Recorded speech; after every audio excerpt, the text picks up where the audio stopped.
A formação do cânon sagrado, ou seja, a composição da Bíblia Sagrada, sempre trouxe muitas discussões ao longo da história. A escolha dos livros que fariam ou não parte do que temos na Bíblia de nossos dias não foi de uma hora para outra. Esta definição que temos hoje dos livros da Bíblia durou muitos anos.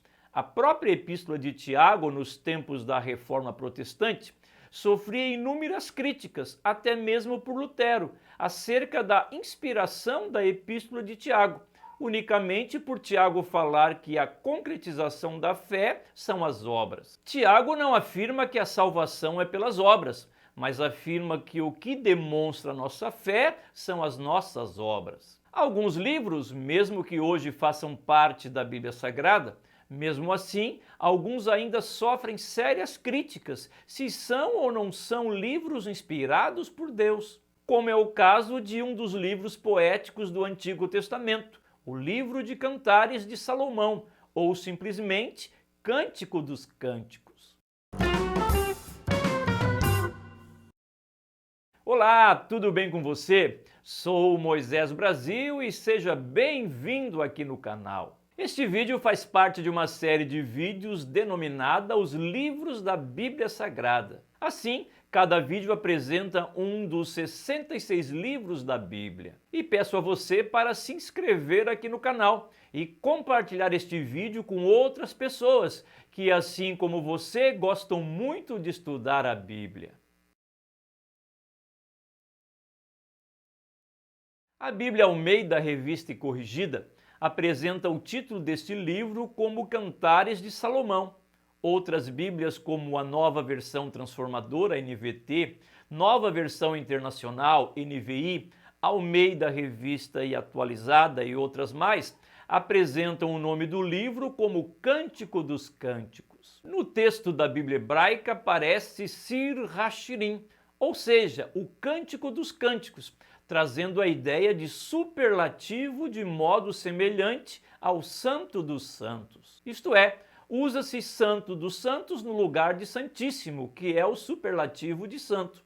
Assim, Cântico dos Cânticos também é conhecido como Cântico Superlativo. Uma outra tradução que pode ser utilizada é o mais excelente dos cânticos. Na tradição judaica, este livro era lido nas festas religiosas dos hebreus, principalmente na festa da Páscoa, a maior de todas as suas festas. Quanto à autoria do livro, mesmo que o primeiro versículo afirme Cântico dos Cânticos, que é de Salomão, existem alguns comentaristas bíblicos que afirmam que a tradução poderia ser Cântico dos Cânticos para Salomão ou Cântico dos Cânticos acerca de Salomão.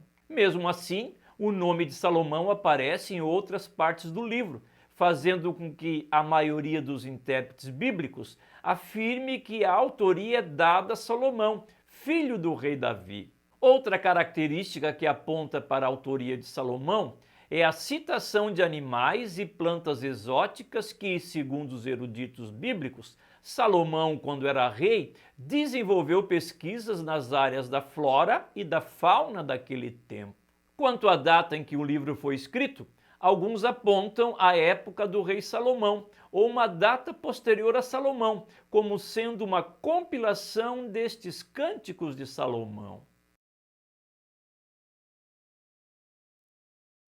Como observado na introdução, este livro ainda proporciona certa discussão acerca da sua inspiração divina, devido ao propósito do livro, isto é, qual a razão desse livro estar entre os livros da Bíblia Sagrada.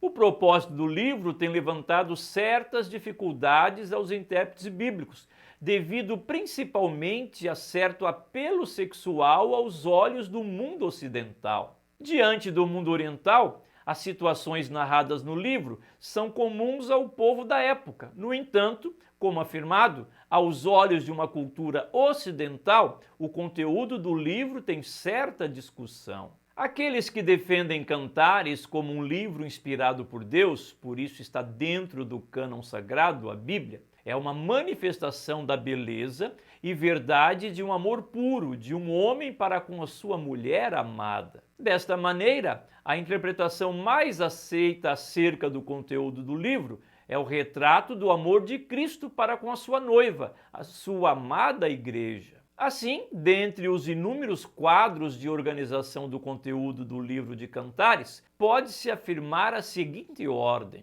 Primeiro, o rei corteja sua noiva, o banquete de confraternização, a visita primaveril e a busca noturna. Segundo, o rei reclama sua noiva, a majestosa procissão do casamento e a beleza da noiva. Em terceiro, o rei comunga com a sua esposa, a separação do marido, a admiração pelo marido, o encontro deles no jardim, a admiração pela esposa e a comunhão final. É nítido no texto de Cantares o amor de um homem para com a sua esposa.